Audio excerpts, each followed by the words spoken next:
Previously on the Rubin Report. That Iran can't have a nuclear weapon. Sort of like the hobbits. They might bring war to you. Did I smoke weed this morning? Mark Levin wanted it. It's his war. Ben Shapiro. Trump, go to war, go to war. I'm Ben Shapiro. I talk fast. He didn't go to the UN. We didn't go to the UN. Let's go to the Legion of Doom.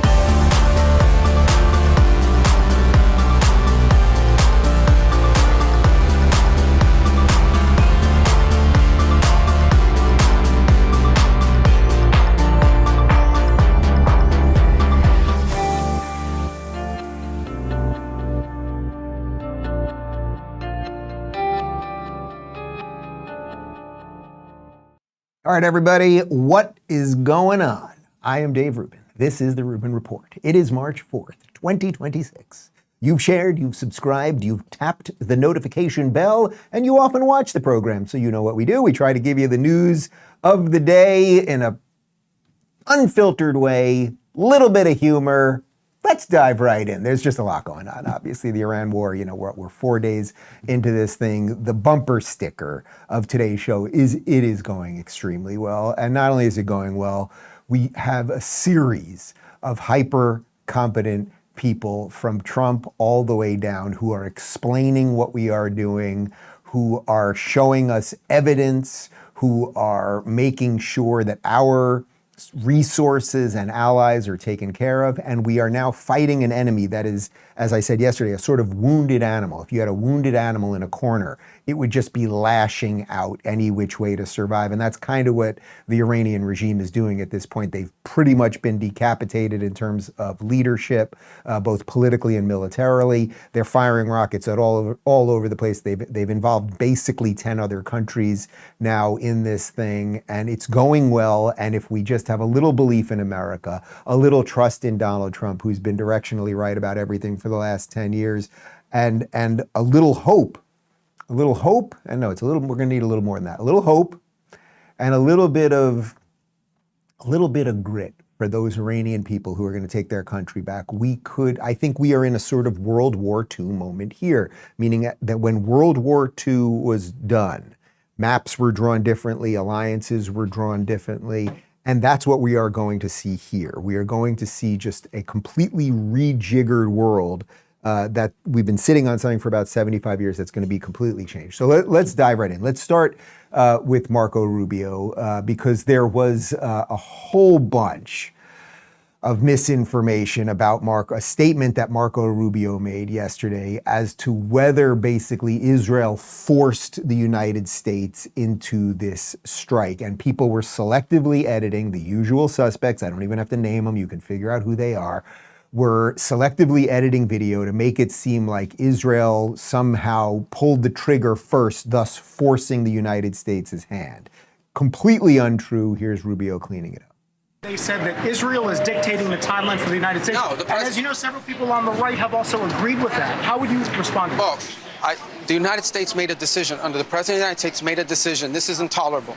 Iran cannot have these missiles, cannot have these drones, cannot threaten the world. The President said this is the weakest they've ever been. If we don't hit them now, a year from now, a year and a half from now, no one will be able to touch them, and they'll be able to do whatever they want. And he made a decision to go. And he made a decision to go in a joint operation because it gave us the highest chance of success. And he made the decision to go first because he concluded that we were not going to get hit first. We were not going to absorb a blow from them. We were going to go first. He was not going to run the risk that they could attack us before we could hit them, because in addition to costing lives, it would undermine the effectiveness of our operation.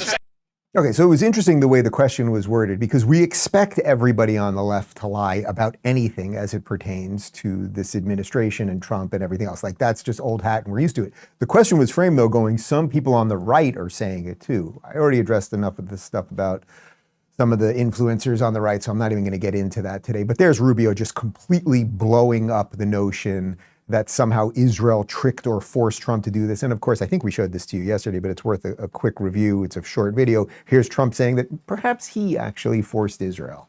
Mr. President, did Israel force your hand to launch these strikes against Iran? Did Netanyahu pull the United States into this war? No, I might have forced their hand.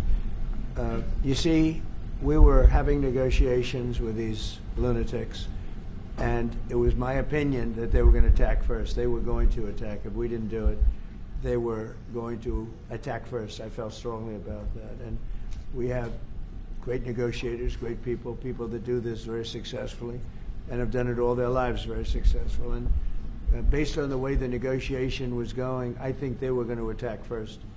And I didn't want that to happen. So if anything, I might have forced Israel's hand. All right, so there you have both Rubio and President Trump completely cleaning up an absolutely unfounded rumor pushed by lefties and certain people on the right about the sequencing here. And by the way, once again, you know, we showed you that video yesterday of Trump 40 years ago talking about Iran. That's everything Trump said right there is so consistent with what he has been saying about Iran altogether. Can you trust these guys? Obviously, the answer is no. We also showed you the video yesterday of one of the chief negotiators of these talks between America and Iran, Steve Witkoff, basically saying the Iranians came in, they said they were enriching uranium at higher percentages than we expected, and they could basically produce 11 bombs, and they were basically saying we're not going to do anything about it, meaning we're not going to stop or pull back or anything else. So as Rubio pointed out repeatedly in his press conference yesterday, you don't wait for the bad guys to have more weapons and be more prepared. And on top of everything else, as a military, you don't also just tell everybody all of your secrets and maneuvers. So is it fairly obvious in that this thing is going so successfully and we've completely obliterated the Iranian Navy, we've decapitated the leadership politically and military and all that stuff, and that we have air superiority over them, and there's, I think, like 200 Israeli F-15s now flying over the country, all of that stuff. Was there obviously a plan here? Yes, there obviously was a plan. And then you have negotiations, you either trust that they're going to work or not, and then you make a move. So anyway, I just thought that was worth putting out there because there are just so many people lying just every which way, and AI slop videos and the rest of it. I thought this was interesting yesterday because this thing's going extremely well. It's been pinpoint precision across the board. And here's Rubio saying, we're going to unleash change. The last point I would make is, and I said this yesterday and I repeat, what's about to, you're about to see, we're going to unleash Chang on these people in the next few hours and days. You're going to really begin to perceive a change in the scope and in the intensity of these attacks as, frankly, the two most powerful air forces in the world take apart this terroristic regime and defang it and take away its ability to threaten its neighbors or hide behind a zone of immunity that allows them to develop their nuclear ambitions.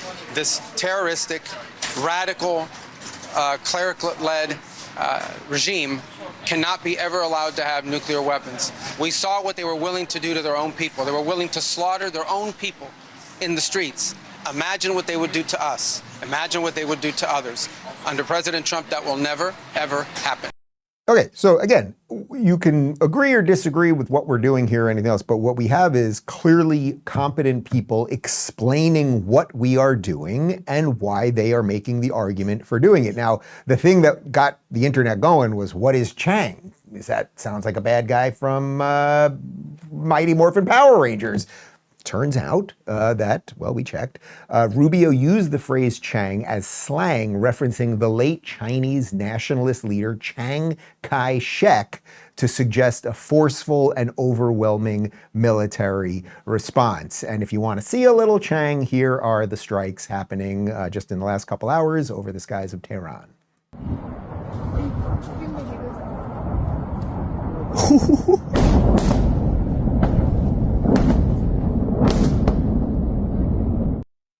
Chang in video form. And note, we are not blowing up hospitals. We are not going for civilian infrastructure. We are doing pinpoint precision attacks on military installations and trying to weaken the regime so that the people, the Persian people of Iran, can take over, so that we can boot the Islamist mullahs and the Ayatollah and Ayatollah 2 and 3 and 4 and 5 and 6, and they're going to keep rolling through, and that the people can have their country back. Here's Trump on a bit more of how well Epic Fury is going so far.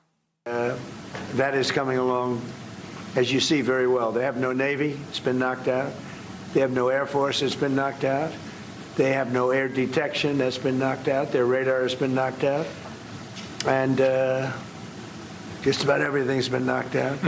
So we'll see how we do, but we're doing very well. We have a great military. All right, so isn't it just nice to hear a president, just try to contrast this with Biden or Kamala or any of these people. It's like, first off, we wouldn't be doing anything good. They would never be saying anything good about America. We wouldn't feel good about our military. Like, we're actually being trained right now to understand how to win again. And that's why I say a little imagination is involved again, is necessary, right? Because it's like we've been so bludgeoned with America's not great and we can't really do anything anymore. And yeah, we made mistakes in the past and that means we can't do anything in the future. And it's just not that way. We are fixing the wrongs of the previous administration in real time. So now I want to show you something interesting. Pete Hegseth gave an absolutely all-star level press conference this morning.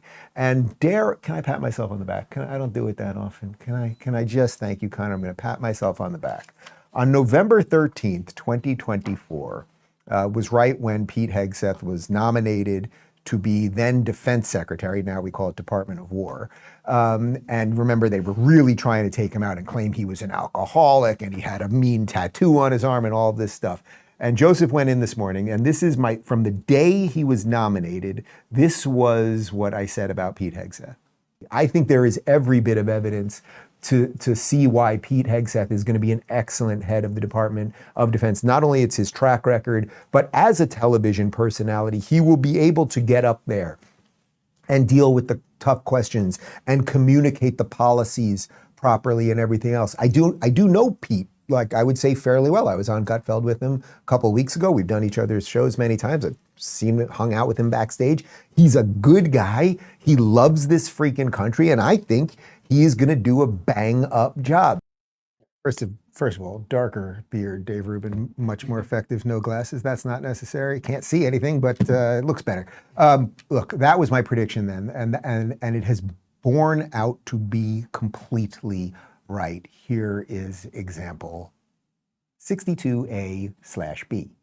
An American submarine sunk an Iranian warship that thought it was safe in international waters. Instead, it was sunk by a torpedo. Quiet death. The two most powerful air forces in the world will have complete control of Iranian skies, uncontested airspace. I hope all the folks watching understand what uncontested airspace and complete control means. It means we will fly all day, all night, day and night, finding, fixing, and finishing the missiles and defense industrial base of the Iranian military. We will avenge them, no doubt. But I liken Iran's predicament to a football team who scripted the first 20 plays of a game. The team knew what plays to run because their first few drives were scripted. But now that the game has started and the blitz is on, they don't know what plays to call, let alone how to get in the huddle and call those plays. Iran's senior leaders are dead. To our steadfast partner, Israel, your mission is being executed with unmatched skill and iron determination. Fighting shoulder to shoulder with such a capable ally is a true force multiplier and a breath of fresh air. We salute your courage and your contribution.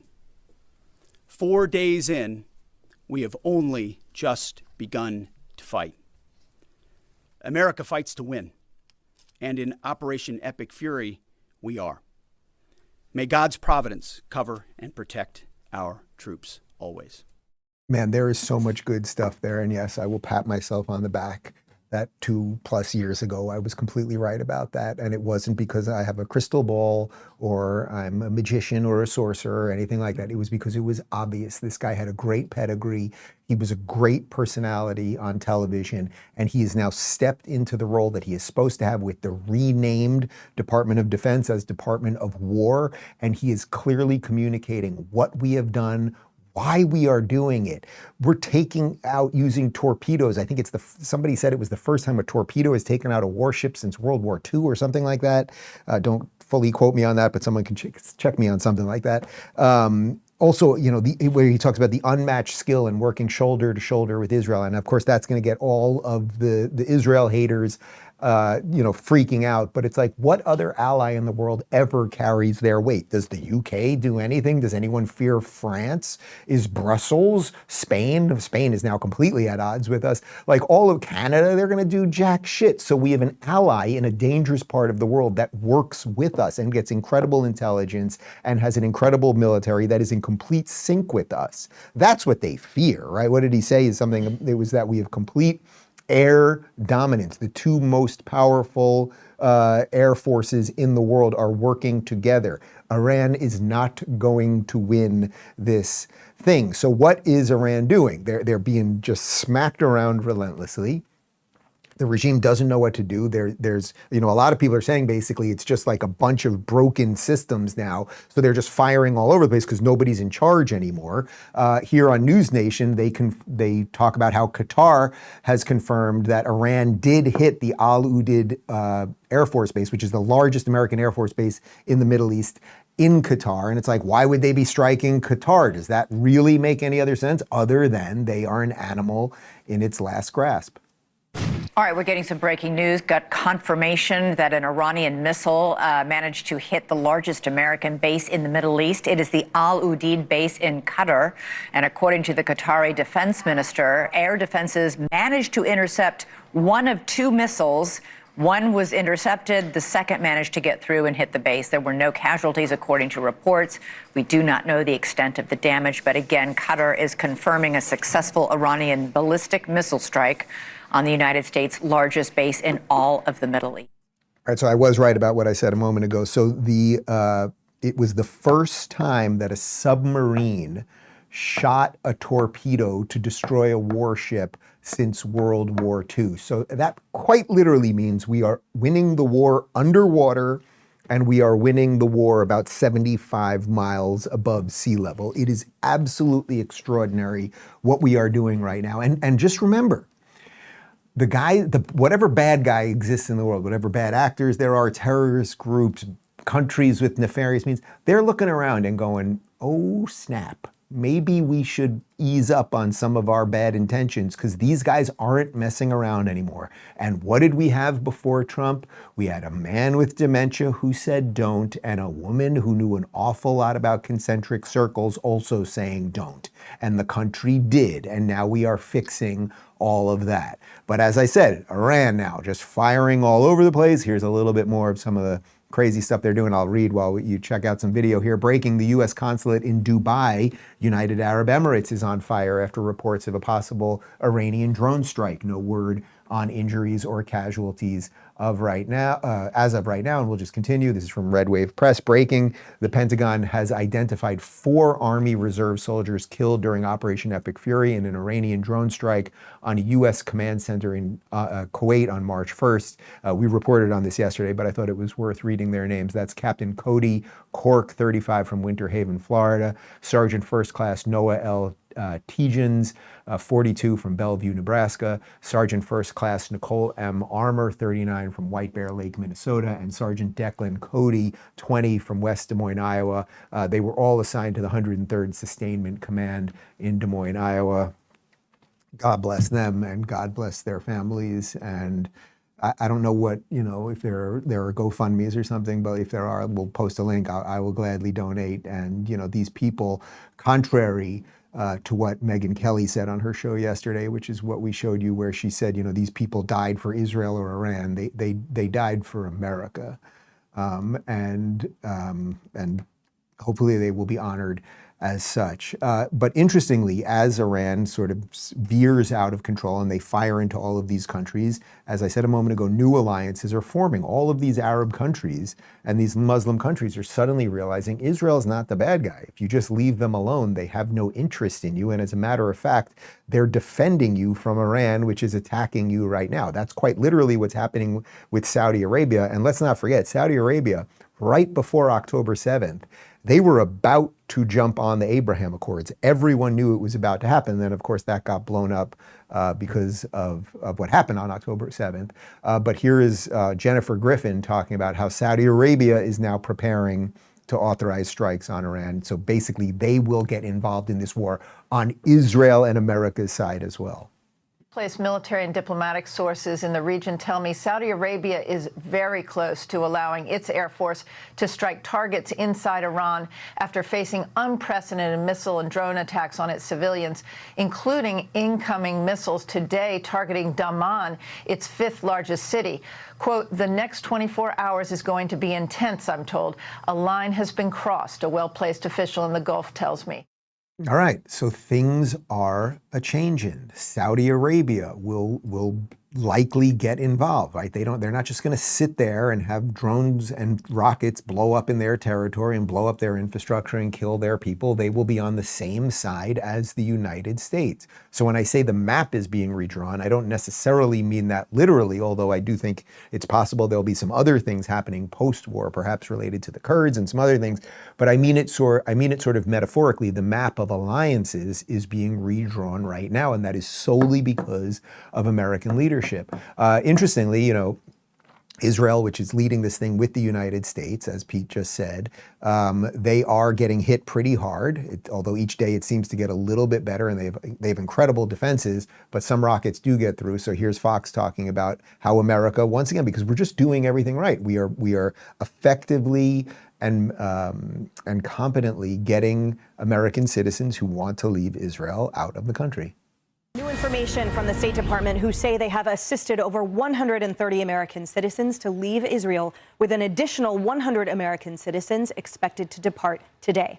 Nearly 500 more are trying to coordinate travel out of the country. We will keep you updated with more from the Middle East as we get it.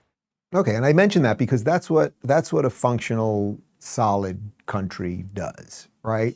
We're fighting a war. We're also, you know, it's hard to make sure that all of your citizens are safe everywhere in the world at all times. But then you can work with your allies and people on the ground to make sure your citizens, if they want to get out of these countries, can get out.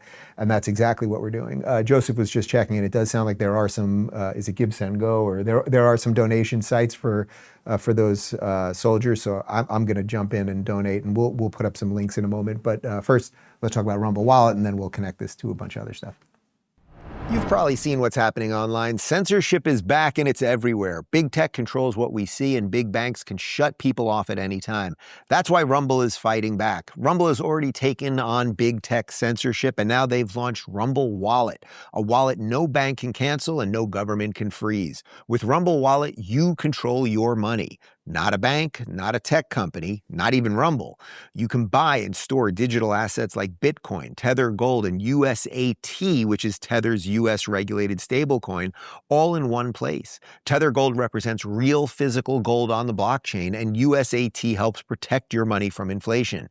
You can also instantly tip creators with no middlemen and no fees. If you want more control over your money and a better way to support creators, check out wallet.rumble.com or search Rumble Wallet in the App Store. Take control. Step away from big banks. Download Rumble Wallet today.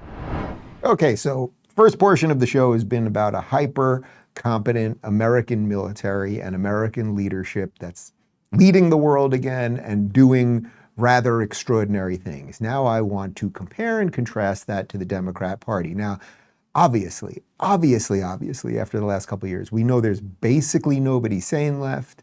There's a slight internal fight as if whether they should just come out now as all crazy communists, where they used to pretend they were Democrat socialists. And I told you years ago, eventually they would stop saying Democrat. Now many of them do admit they are socialists. And then we just went through 2 weeks of Gavin Newsom doing a press tour, pretending that he's sort of the moderate, like he's not one of the complete lunatics, and he clearly wants to run for 28. But they have a major problem on their hand because the base is so out of control. They have been so brain broken to hate this country, to hate our allies, to hate freedom, to hate all of the good things, that here is Gavin Newsom just completely and utterly, I mean, listen to Gavin Newsom completely and utterly throw Israel under the bus just moments after you just heard what Pete Hegseth said. And a lot of Democrats have looked at the Netanyahu regime and felt like, you know what, we don't like the trajectory he's on. It's time to rethink the U.S. relationship with Israel, especially military support. Well, where do you Bibi's stand? making that easy right now. Let's talk about that. But the issue of Bibi's interesting because he's got his own domestic issues. He's trying to stay out of jail. He's got an election coming up.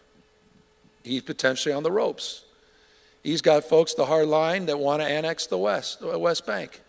I mean, Freeman and others are talking about it appropriately, sort of an apartheid state. They couldn't even, I mean, we're talking about regime change. For 2 years, they haven't even been able to solve the Hamas question.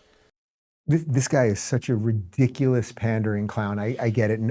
He doesn't believe anything he's saying. And now the whole idea was he was going to the only thing that works about Gavin as a Democrat is that he could try to come off as, look, I'm in my nice suit with my slick back hair. I'm not one of the complete lunatics, but now he's starting to run to the loony side too, even though he is loony, but he could fake it a little bit. First off, Israel is an apartheid state. 20% of the people who live in Israel are Arab Muslims. They vote, they're on the Supreme Court, they're lawyers and everything else. In Lebanon and Jordan, they have dozens of jobs these people aren't allowed to have. Jordan is basically a Palestinian majority nation being subjugated by the Hashemite king. That's an apartheid nation. The West Bank is Judea and Samaria. That's the story of Hanukkah took place there. Should Jews be allowed to live there? I don't feel like doing an entire history lesson. But these people, they're all just brain broken and on an endless race to the bottom. Who can hate America and our allies the most? That is what has happened with the Democrat Party. But don't take my word for it. Here is the guy that, I can't confirm this, but I saw this earlier, is fifth now in line for secession as we're taking out Khomeini and then the next Ayatollah and next Ayatollah. This guy is number 5 waiting in line to be the next Ayatollah of Iran, currently the mayor of New York City. Do you think Iran is better off without the Ayatollah? I've said before that the Iranian government has engaged in systematic repression of its own people, even killing thousands of Iranians who were seeking to express the most basic forms of dissent earlier this year. It is a brutal government.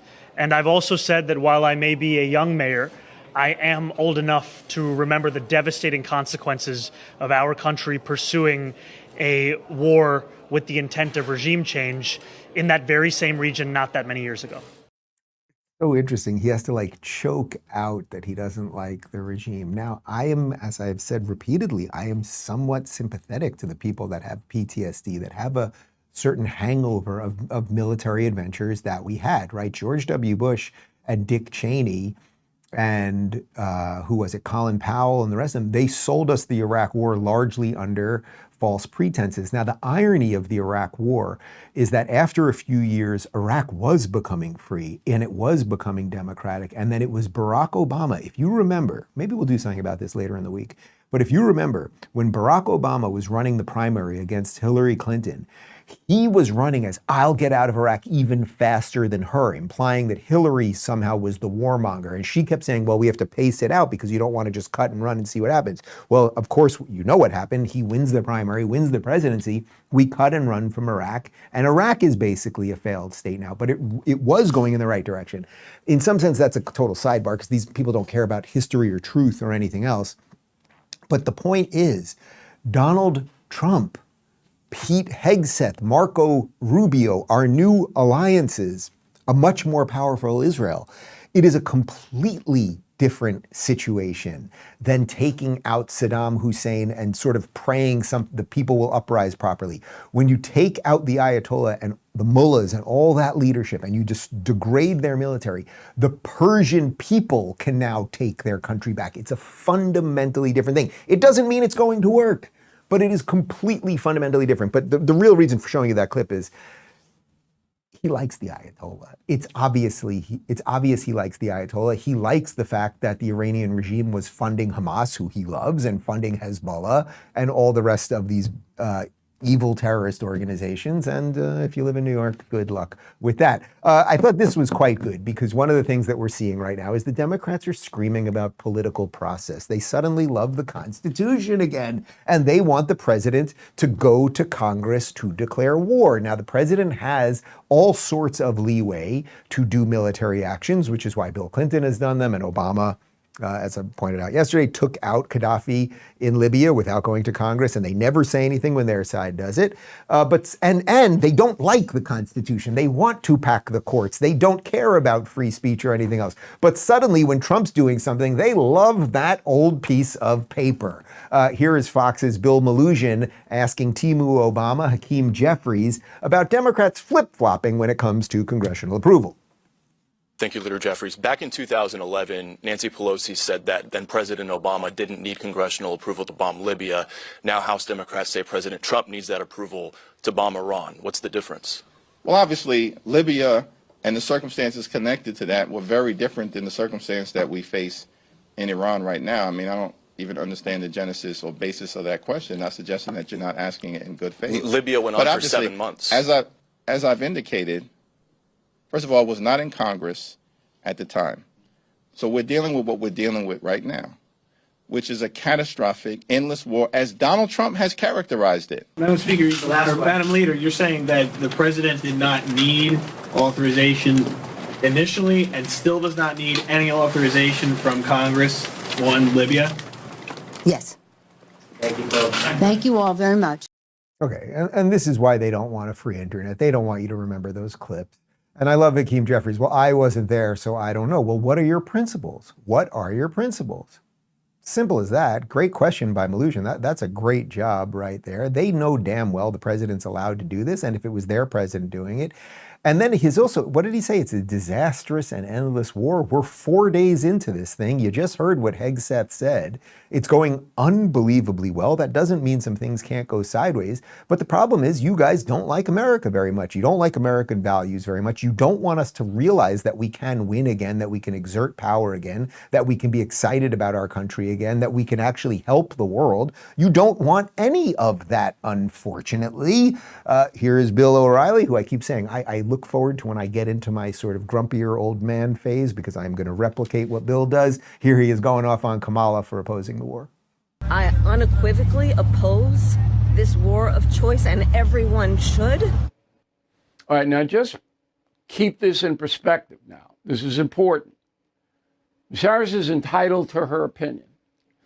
But as vice president, she sat on her butt for 4 years and watched as the Biden administration released billions of dollars to Iran that were frozen, money that was frozen because of sanctions. Biden released the money, gave it to the mullahs, and the mullahs turned around and financed Hezbollah, Hamas, October 7th, the Houthis, and whatever other terror groups they could fund.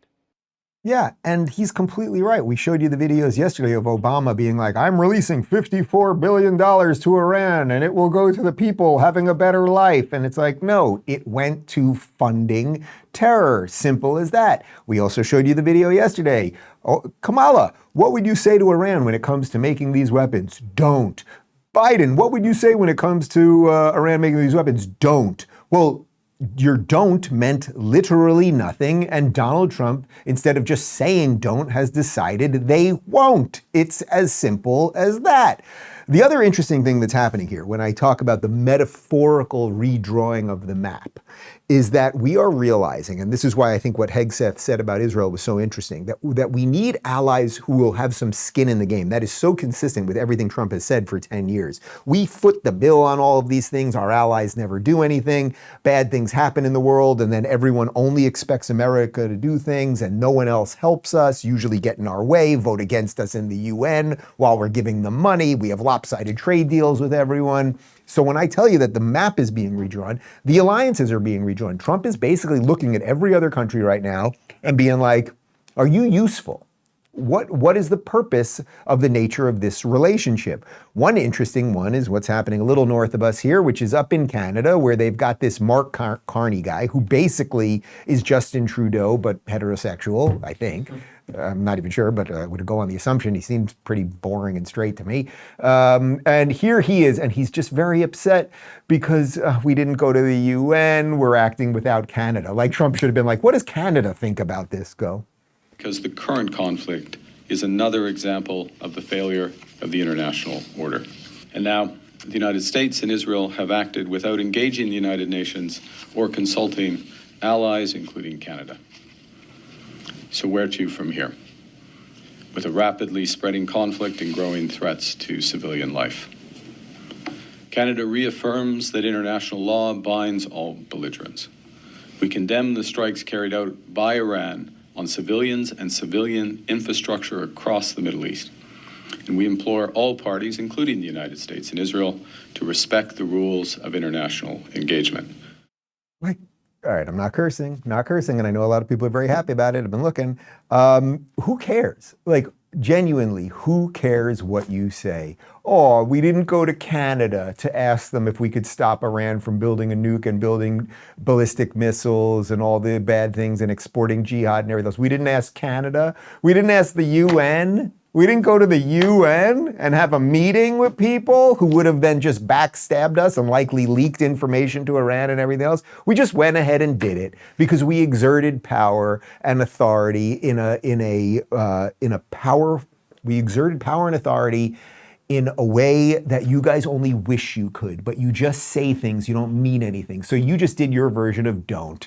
Kamala, don't. But if it's not backed up by anything, it doesn't mean anything. And oh, Carney, you can get up there and stand at a podium and it's very impressive. And I assume you wear black socks instead of the very colorful rainbow ones that Trudeau wore, but you're the same person. You're just a useless person in a suit. You would never do anything good for the world. You can't even do anything good for your own country as it's being taken over by jihadists, right? That really is the problem there. And speaking of countries being taken over by jihadists, this is just spectacular. I cannot believe they even put this out on video.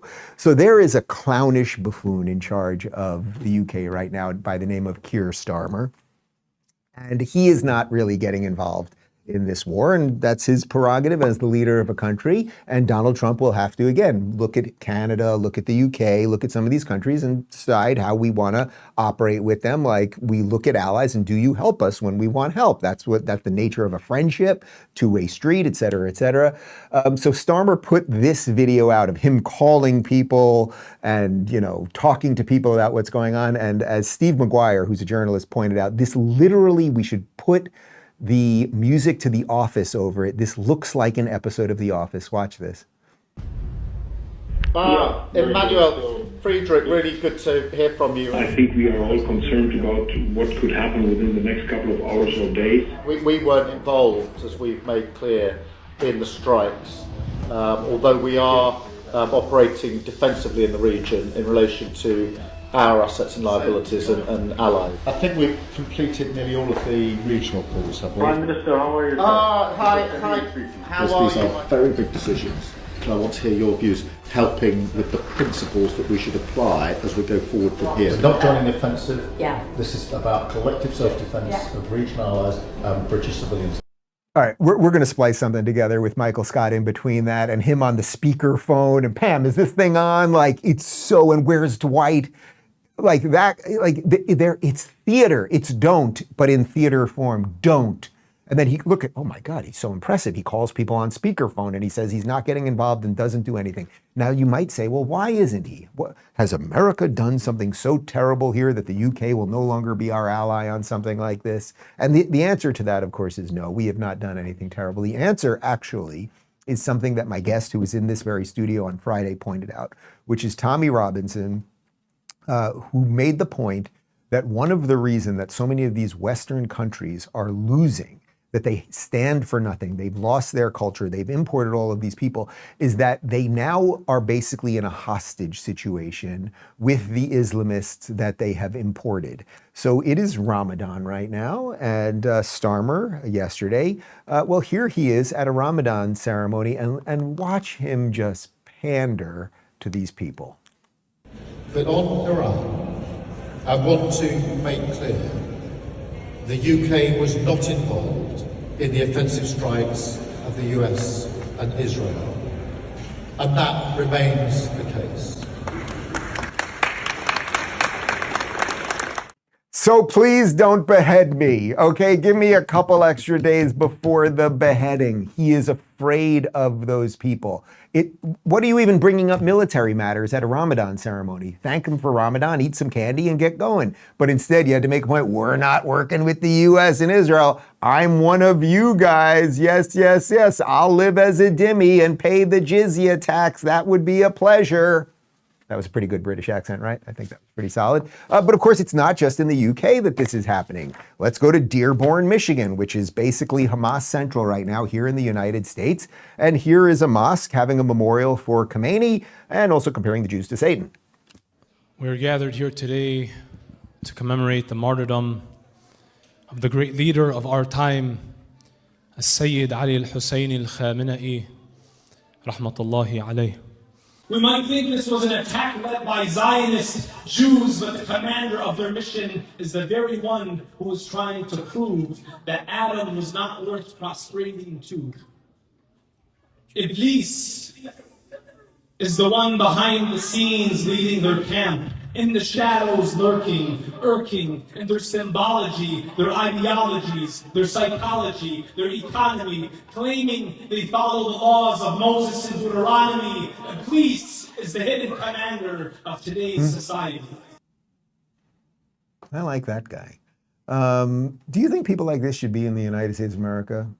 You can completely have a totally different position on literally any political position that I have. And that is well within your right as an American. But we know what has happened in Europe in these mosques. This is where the radicalization is happening. And when they're talking about the Satan-like Jews and that he basically said Donald Trump is Satan. That was pretty much what he said. I like the guy at the beginning. He was a poet and a lawyer. Poet and lawyer, Hassan Salami. Hassan Salami. Don't ask Hassan Baloney. What are we going to do about this? What are we going to do about this? Because we don't want to end up where Starmer is, but that is if we end up with a Democrat president, that's exactly where we will end up.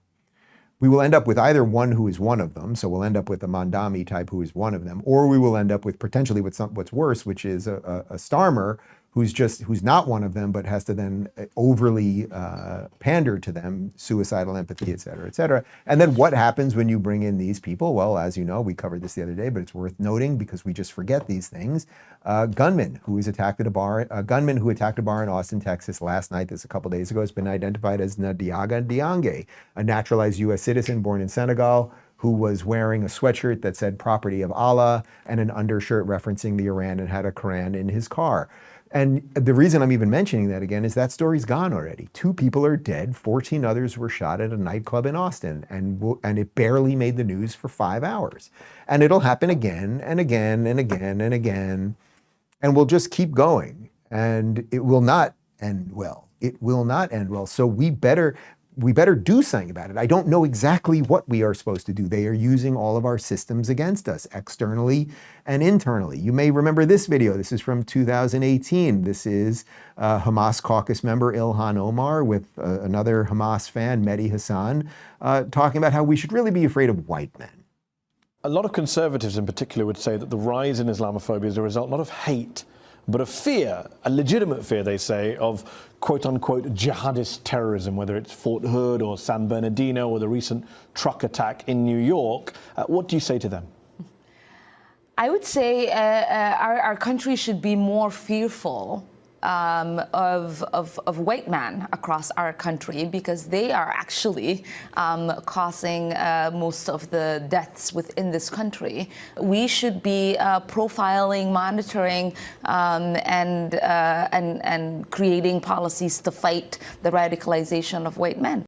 So that was 2018. She was worth nothing then. She's worth about $30 million now, but there she is playing her version of identity politics, is that we should be fearless of white men. I will gladly, if someone can point out to the meetings where white men are having weekly meetings talking about some of the shit sorry, I really was trying not to even say that today. We're talking about some of the things that we point out are happening in mosques all over the country endlessly. I will play those videos, and then I will say, you bad white men, you better stop doing that. Here is Scott Jennings laying out some sensible stuff to some unsensible people over on CNN. I think these butchers deserve to die, not just because of the missiles, not just because of the nuclear program, but for 47 years, Josh, they have waged war against Western civilization, against the United States.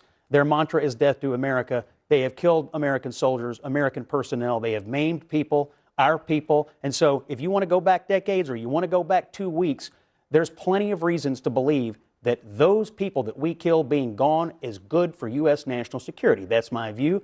I'm mourned, by the way, and we should say the loss of the U.S. servicemen who I think died in a noble cause. They're not going to have the missiles. They're not going to have nuclear weapons. If whoever becomes the next leadership in Iran says, okay, we're tired of being punished for missiles and nuclear weapons, that would be a good outcome that I think we would all be happy about. Well, there's no... Yeah, and that's just, once again, there's a reason that Scott can calmly explain these things to these people. These are not good guys in Iran. We are now helping people free themselves.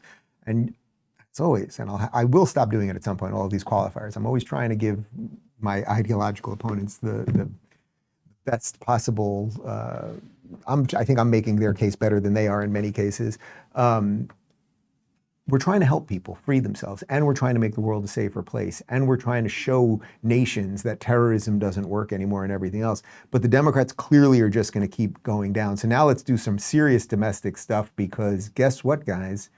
Lady Eyelashes, she's not going to be senator. It doesn't look like it. There was an election. There were a couple of elections last night. Let's recap them. This is from ChatGPT.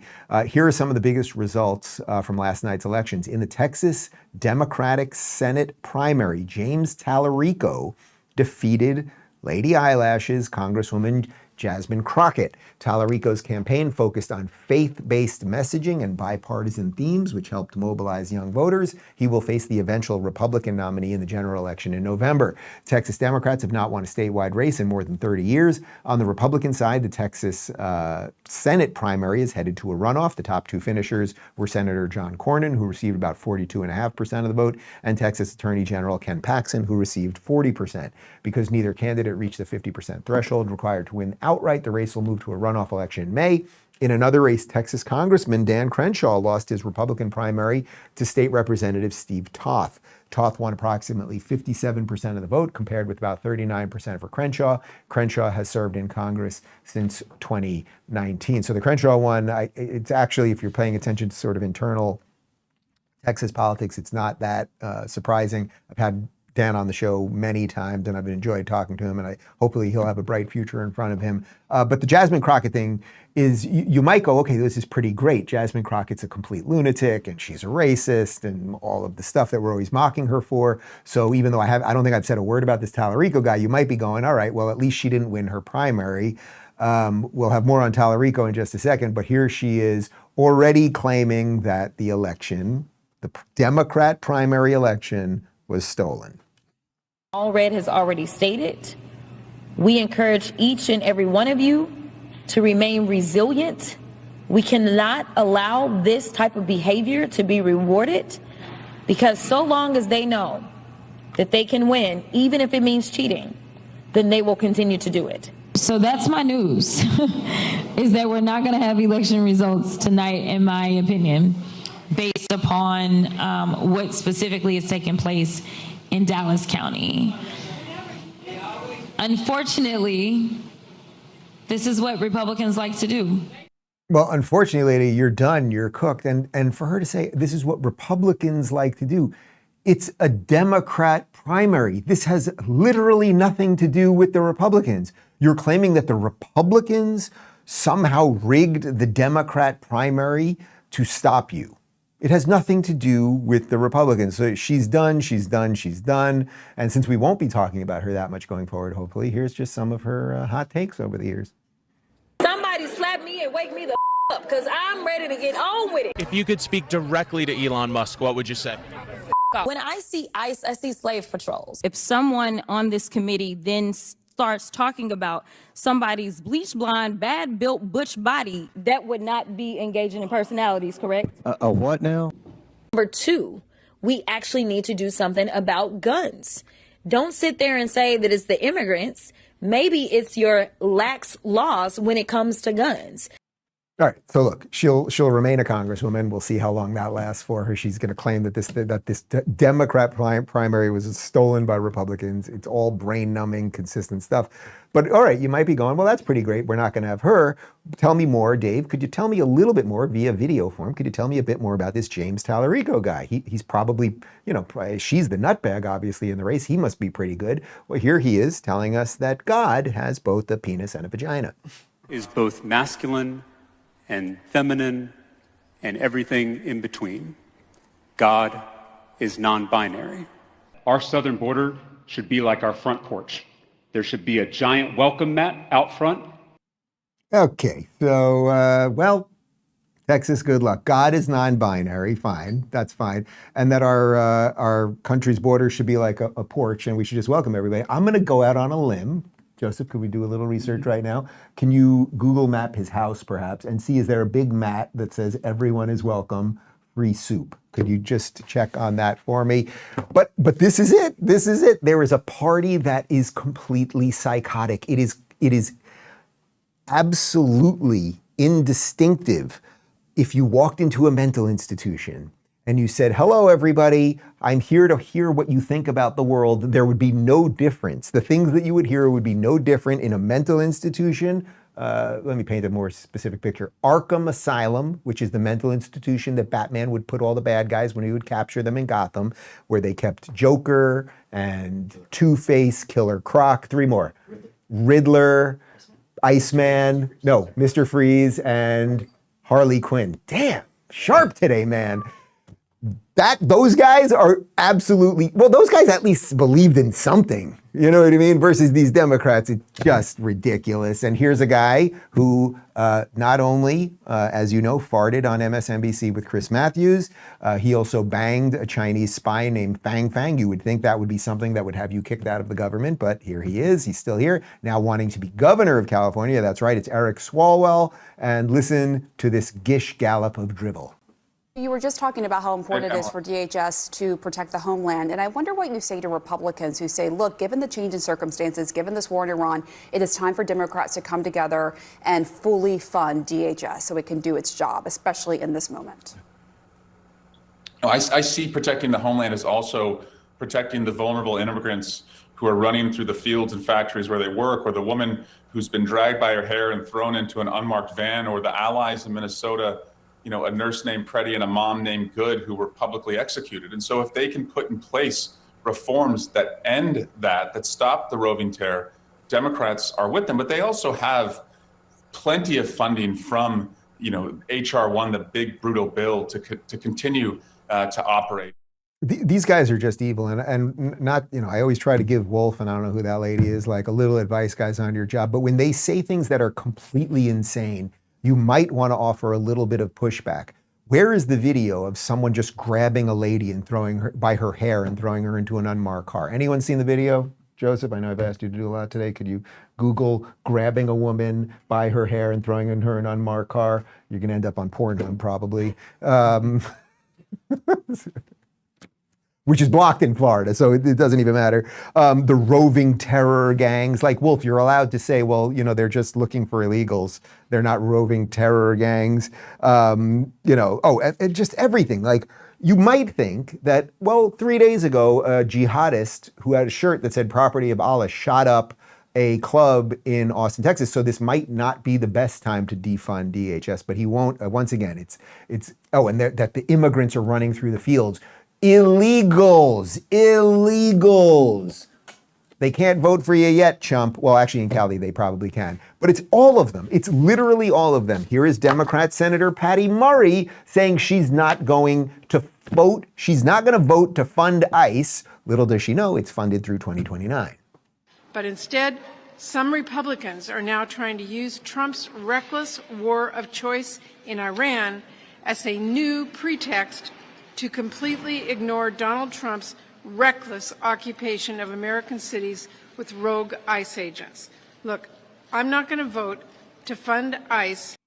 Well, nobody cares, lady. It is funded for the next 3 years, so nobody cares. Get a real job. Kristi Noem, who's been in charge of a lot of these deportations and doing a lot with ICE on the ground, here she is calling out Connecticut Senator Richard Blumenthal. This was very clever. She just said, do you know the name of this person? Watch this. Do you know who Angel Samanago is? Do you recognize that name? This is an individual we're talking about that was murdered an egregious in your illegality state here, by an a illegal violation alien, of rights and trust. duct taped. The answers are It looked very like it was simple, an assassination. And I would have I haven't hoped heard that you say you one could give victim's better name answers today from illegal to these immigrants that three are here individuals. perpetuating Would you like violence to say against anything people. to Ms. Miramar? I'd Ms. like to hear you Ramirez, say the or name Mr. of one of our victims Venegas? of illegal criminal activity and fight for one of those victims so that we can stop as many of them from being created in the future by people who should never be in this country to begin with. Well done, Kristi Noem. You know, that there are little tricks you can use that they should, right? What do I always say? You go in with receipts like Ted Cruz did very famously when he went on The View and they were just lying relentlessly, and then he starts reading quotes back to them. That was a great little trick that she did right there that every Republican should be doing in every hearing right now. Do you know the name of this girl? Angel Samanago. Why won't he say that name? They had Kilmo Abrego Garcia, who was a human trafficker who beat his wife with a boot. What's his name? Who's the guy from Maryland? Von Holland went to have margaritas with him. Everyone knew his name, but you guys never say the name Laken Riley or the litany of other women who have been killed, and it's not just women who have been killed by them. So that is effective. That is effective, and you must do it. But now I want to link this back to Newsom for just a second, because they want to frame him as the savior, but as I illustrated a few minutes ago, he is a radical nutbag. I think we showed you this clip when Ben Shapiro went on his show and smacked him around a little bit. And watch Ben effectively do what Wolf Blitzer might want to learn how to do after 50 years in the biz. One was a narrative that was immediately pushed by the Trump administration and Secretary of Homeland Security Kristi Noem that she was a domestic terrorist who was attempting to run over officers with her car and was legitimately trying, not just this officer, but multiple officers. That was the original statement. I said at the time, I thought that was untrue. And then your press office tweeted out that it was state-sponsored terrorism, which, I mean, Governor, I do have to ask you about that. Yeah. That sort of thing makes our politics worse. Yeah. I mean, it does. Yeah. I mean, our ICE officers obviously are not terrorists. Yeah. A tragic situation is not state-sponsored terrorism. Yeah, I think that's fair.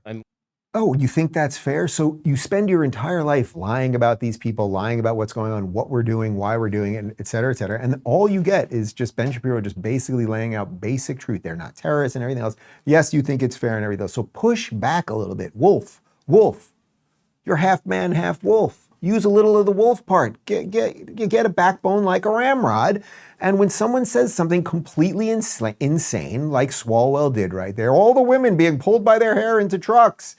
Wolf, we're here at CNN. I have access to all sorts of computers. I can't find any video of that. You could just try that. Just try it, Wolf. See what happens. Try it. I know you're old. You're tired. You just are cashing in a check. You're just reading what they tell you to read. Give it a shot. So how do we end today's show? A lot going on, as I think we've illustrated. There's a lot of good stuff happening right now. There's a lot of crazy people pushing back that have been crazy about everything else. Well, what we need to do is consistently find good people, have good policy, and make sure that everyone knows it so that the midterms go well. That is the eyes on the prize version of this right now. Here is the great Thomas Sowell on why we should have sensible immigration policies. They talk about immigrants in the abstract, and there are no immigrants in the abstract, as that passage indicates. And we don't know who those people are that are here. They may all be PhDs from the University of Chicago, in which case they should all stay. Or they may in fact be people who majored in sociology at Berkeley, in which cases get them all out of here as soon as possible. But we don't know. That's one of the problems of so-called immigration policy. We don't have an immigration policy unless we control the border. And thanks to Donald Trump, we now do have an immigration policy. So we've stopped one of the problems. We now have a problem with the people who came in who are up to no good. We have a problem with homegrown people that we illustrated today. And we have a problem with the Democrat Party that also wants to defund DHS while we're just days after another, lone wolf, if that's what you want to call it, terrorist attack. So we got a lot of stuff that we got to keep fighting, but I have a feeling that Trump and Hegseth and Rubio and me and you will keep doing it, and I think everything's going to be A-okay. That is our program for today. We got a post-game show coming up in 30 seconds. RubinReport.locals.com. See you tomorrow. A really dope front lawn here. You and your homeboys can play on that. You know what? You can just say it looks good. That's how I talk. Oh, you got a really fresh entryway here.